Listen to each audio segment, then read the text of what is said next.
Magandang umaga po sa aking mga kababayan. Saan man sulok po kayo ng mundo naroon, magandang umaga, magandang tanghali, magandang hapon at magandang gabi po sa inyong lahat. So welcome po sa isa na naman po nating vlog sa araw na ito. As you can see mga kabayan, nandito po tayo ngayon sa bayan ng Antipolo City. At hayaan nyo po na maipasyal ko po kayo at makita nyo po yung mga dinaanan ko papunta pong Daranac Falls at papunta pong Kalinawan Cave. So, sa video pong ito, ipapakita ko po sa inyo kung ano po yung mga dinaanan natin papunta po dun sa mga lugar na yon. At meron po tayong kasama ngayon, ang aking pong kaibigan na si Ses. At tayo po ay tutungo dun sa Daranac Falls at Kalinawan Cave. At siya po ang magiging tourist guide natin dito po sa lugar ng Antipolo, kasi hindi ko po masyadong kabisado itong Antipolo dahil ilang beses na rin po ako nakarating dito mga kabayan. Kaya lang hindi po ako nagbablog nung araw. So sa ngayon po, ngayon lang po talaga tayo makakapaglaboy at makakapagala dito po sa lugar na ito ng Antipolo City. Nakikita nyo naman mga kabayan, napakaganda po ng lugar ng Antipolo. Overview po itong kinalalagyan namin dito sa itaas po ng Antipolo. Pero nasa tabing kalsada lang po kami kabayan. At gusto ko rin pong ipakita sa inyo yung pong lugar na nabili po ng aking kaibigan dito po sa may bayan ng Antipolo. At makikita po natin doon yung overview po ng Laguna Lake at ng Tanay Rizal. So kita dun sa lugar nila yung mga lugar na yan. Kaya pupuntahan po natin mamaya at papasyalan din po natin yung lugar na sinasabi ko bago po tayo tutungo sa Daranac Falls at sa Kalinawan Cave. At marami pa po tayong mga lugar na gustong puntahan dito po sa Rizal. So mga kabayan, comment down below po kayo kung ano pong tourist destination ninyo nais na kayo po ay maipasyal ko. At yan po ang ating pupuntahan. At napakaganda rin po talaga dito sa lugar na ito. Napakarami pong magagandang lugar na pwede pa nating pasyalan. So watch out lang kayo guys. Abangan nyo po lagi ang ating mga ina-upload na video. Ito po ang ating tourist guide dito sa Antipolo. Barkada ko po ito, taga dito sa Antipolo. Kaya, ayan, nakakapaglaboy tayo mga kabayan. Dahil meron tayong service. Service na totoo. At nais ko lamang pong ibahagi sa inyo mga kabayan na nag-apply na po tayo sa YouTube for monetization. At dahil po tayo bagong vlogger lang, sana po maaprubahan ang ating application. At nais ko rin pong ibahagi po mga kabayan, kung sakali po na magkaroon po tayo na ng AdSense, nais ko rin pong ibahagi ang ating kikitain sa mga taong nangangailangan. Nais ko pong mag-share ng blessing. So sana po mga kabayan, patuloy nyo pong suportahan ang ating channel, ang aking pong mga ina-upload na videos. At sa mga susunod pa pong mga pagsasama natin, sa mga susunod pong videos na i-upload natin, makikita nyo po mga kabayan kung saan po natin dadalhin ang ating kikitain dito po sa ating ginagawa. Pasensya na kayo mga kabayan, medyo nabubulol po talaga ako minsan pag nagsasalita. Kaya pasensya na po, at ganun talaga siguro nabubulol ako So yun po, yung kikitain natin dito, i-share po natin sa ating mga kababayan na nangangailangan. At talaga mga kabayan, makikita nyo po yan sa mga susunod nating videos kung saan natin yan mailalaan. At maraming salamat po. Ngayon pa lang po nagpapasalamat na po ako sa inyo mga kabayan sa patuloy nyo pong pagsuporta, sa patuloy nyo pong panonood ng aking mga ina-upload na videos. Maraming salamat po sa inyong lahat, sa mga kababayan ko, sa mga kababayan kong OFW, sa mga kababayan kong nasa iba't ibang probinsya, lalo na po sa aking mga kamag-anak, sa aking mga kaibigan. Maraming salamat po sa patuloy nyo pong pagsuporta sa akin. At sana nga po patuloy nyo pong suportahan ang aking ginagawa na pag-vlog, yung mga ginagawa ko po, mga ina-upload nating videos. Sana po, wag po kayong magsawang manood. And, comment down below po kung meron po kayong request na nais nyong mapuntahan natin. Wala pong problema mga kabayan. Pupuntahan po natin kung saan nyo po nais na tayo ay makarating. Sa abot po na makakaya natin mga kabayan, nais ko pong mas lalong magkaroon ng development ang ating mga ina-upload na videos. Mas lalo nating mapaganda, mas lalo nating mapaayos yung ating mga videos na ginagawa. At yan po ay para sa inyo mga kabayan ko. Lalong-lalo na po yung mga kababayan natin na nasa iba't ibang bansa na hindi na po nakakabisita or hindi na po nakakauwi ng Pilipinas. Sa ganitong paraan po mga kabayan, na ibabahagi ko po sa inyo yung mga pagbabago dito po sa ating bansa, dito po sa ating lugar, sa bansang Pilipinas.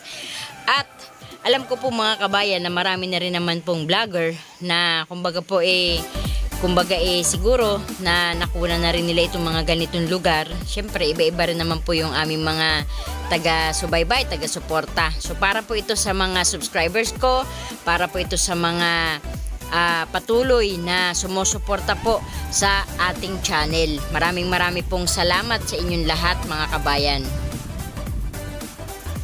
At ito nga po pala si Kuya. Ito po ay kababayan ko po sa Bicol. Kapitbahay po namin yan sa Bicol dati.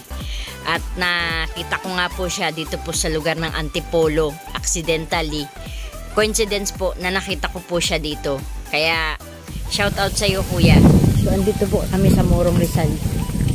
Ay, ayan pala ang bahay-bahay. Ayan mga kabayan. Meron ditong bahay yung kaibigan ko. Nakabili siya dito ng lupa. Ito.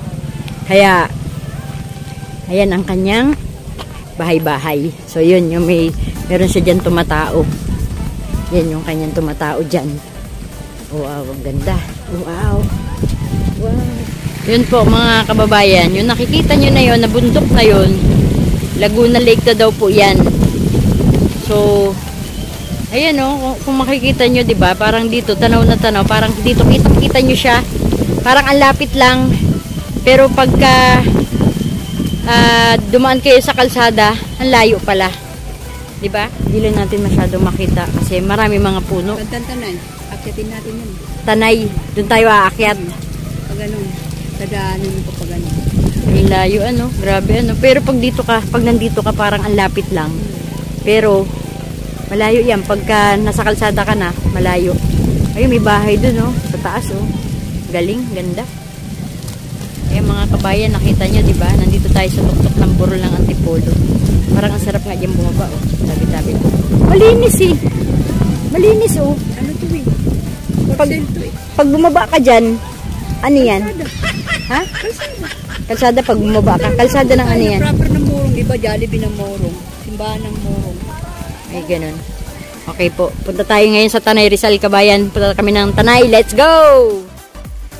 At ako po mga kabayan, bilang isang Filipino, napag-isip-isip ko po mga kabayan na hindi ko po kailangan na pumunta sa ibang bansa para lang ipakita sa mga kababayan ko naman kung ano naman yung kagandahan dun sa bansa nila. Kasi dito lamang po sa Pilipinas kabayan, siguro uugod-ugod na ako, hindi ko pa nalilibot ang buong Pilipinas. At napakarami rin po talagang magagandang lugar dito sa atin sa Pilipinas.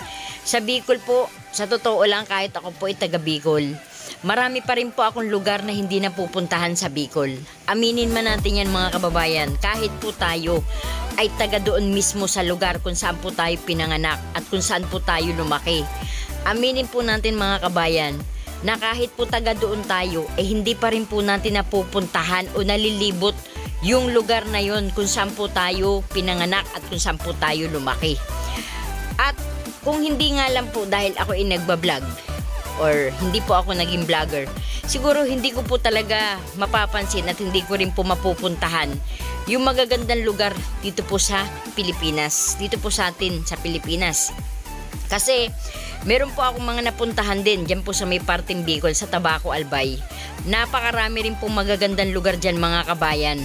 At sa mga susunod po, kung kailan po yan natin magagawa, nais ko rin pong ibahagi sa inyo yan, yung mga lugar na yan, na maaari, kung maaari po, mapuntahan din talaga natin yung mga lugar na yan. Kasi marami po talaga tayong lugar na hindi pa po nararating.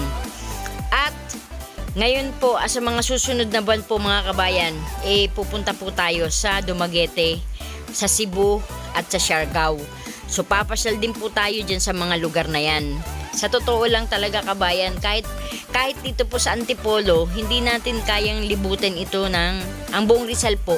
Hindi natin kayang libutin siguro ito sa loob ng isang buwan. Kasi talaga pong ang dami natin pwedeng puntahan dito sa Rizal. Ang dami po ditong tourist destination sa lugar na to. At yun nga po, talagang kailangan lang talaga masipag at tiyaga. Kasi yun po, kumbaga, syempre ako lahat yung gumagawa, ako lahat nag-i-edit ng mga videos ko. So, siguro po, pagka medyo nakaluwag-luwag tayo, kukuha po tayo siguro ng kasama natin para at least po, bukod sa may kakwentuhan po ako habang ako po bumabiyahe, meron din po akong pwede pong may driver ako or siya po yung videographer ko kasi medyo napakahirap din po talaga pag solo flight. Pero yun nga po, meron po tayo pang mga pinaplano para mas mapaganda po natin ang ating mga videos. Meron po tayo mga pinaplano pa at siguro makapag-ipon-ipon, siguro po mas mapapaganda pa po natin yung ating mga videos. Medyo kulang pa lang po tayo ngayon sa budget mga kabayan. Pero darating din po tayo dyan, mas mapapaganda pa po natin ang ating mga videos. So, ngayon po, nandito na po tayo sa may parting Tanay. Sa may parting Tanay na po ito mga kabayan. At syempre po mga kabayan, pasalamat po ako sa aking kaibigan kasi sinamahan niya po ako ngayong araw na ito para makapag-motovlog. Kasi hindi ko nga po nadala yung motor ko dahil katulad po ng sinabi ko po doon sa mga videos po na nai-upload natin kabayan, meron pa akong kwento doon kung ano po yung nangyari sa akin. Dapat po talaga kasi kabayan may dala po tayong motor sa pagpunta natin dito ngayon. Kaya lang nga po niligaw po ako nung Google Map. Yun nga po, hindi po tayo gumamit ng Waze kasi mas accurate po sana yung Google Map. Kaya lang kabayan, yung po yung naging lesson learned naman ako dun sa pangyayaring yun. Kasi pagka po pala kayo gumagamit ng Google Map or ng Waze, kailangan po wag nyong i-off. Kasi kapag in-off nyo po, nawawala po. Kumbaga, kung halimbawa, naglagay po kayo kung saan kayo nanggaling at kung saan kayo pupunta, tapos po in-off nyo, pinatay nyo po yung data, bigla po nawawala at kumbaga, parang naiiba na po yung destination, naiiba na po yung pupuntahan nyo. Kaya ganun po yung nangyari sa akin mga kabayan. Hindi ko naman po alam na magiging ganun siya. Kaya nung matapos ko pong kumain dun sa isang fast food restaurant sa may San Mateo Rizal, dahil nakarating po ako kabayan ng San Mateo Rizal. Kaya sabi ko ilang minuto na lang makakarating na po ako sa Rodriguez Rizal.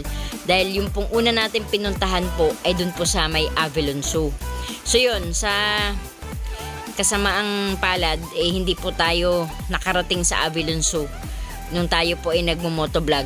Kasi nga po, yun nga po, iniligaw po ako ng Google Map. At yun nga po, ang maganda po dyan, sa susunod, alam ko na ang gagawin ko, na hindi pala dapat ini-off ang data. So, kailangan po, hayaan nyo lang siya na naka-open yung data. Nanghinayang kasi ako kabayan, kasi syempre, kakain po ako, medyo matagal pa naman yung order ko dun sa fast food. Kaya sabi ko sayang yung data, sayang yung battery. So, ang ginawa ko po kabayan, liliko na po tayo, papasok na po tayo dito sa papuntang Daranac Falls. So yun, lumiko po tayo sa kaliwa. So yun nga kabayan, ang ginawa ko po, in-off ko nga po yung aking At dito po, kakanan po tayo dito kabayan, pupunta muna po tayo sa Kalinawan Cave. So, yung Kalinawan Cave po, medyo malayo po yan, lugar na yan. At, hindi po maganda yung daanan niya. Talagang lubak-lubak siya. May malalaking bato din po. Kaya, yung sa mga motorista po na gustong pumunta rito, medyo mag-ingat lang po kayo kasi baka po kayo maflatan dito ng gulong. Kasi may malalaking tipak po ng mga bato at yung iba po ay matatalas yung mga pagkakorte ng bato. Kaya minsan po ang ginawa po namin dyan, bumababa ako pag medyo malalaki yung mga bato. Naglalakad na lang ako. At yung kasama ko na lang yung nagmumotor kasi kanya naman po yung motor eh. Pero yun nga po mga kabayan, ganun yung nangyari. So ngayon po, pupunta naman po tayo ngayon sa Daranac Falls. So yung Daranac Falls po, nakikita nyo po yung kalsada na yan. Pababa lang yan ng pababa ng pababa hanggang makarating po tayo dyan sa Daranac Falls. So yun ngayon kabayan, yun po yung naging lesson sa akin dun sa sitwasyon na yun, dun sa nangyari yun sa akin. Kaya sa susunod po pag ako po nag-motovlog, hindi ko na talaga siya i-off. So yun, ganun po. Kasi nagmalay po ako kabayan, yung way ko, papunta na po akong Quiapo. So yun, ang nangyari po sa akin, nakarating po ako ng Quiapo. Nagsimba na lang ako doon. At ngayon po, eto na po tayo kabayan. Nakikita nyo marami ng tao. Eto na po ang Daranac Falls. So mga kabayan, hanggang dito na lamang po ang ating video for today. Maraming pong salamat sa inyong lahat. Don't forget to like, share, and subscribe to my YouTube channel. Thank you po. Bye-bye. God bless.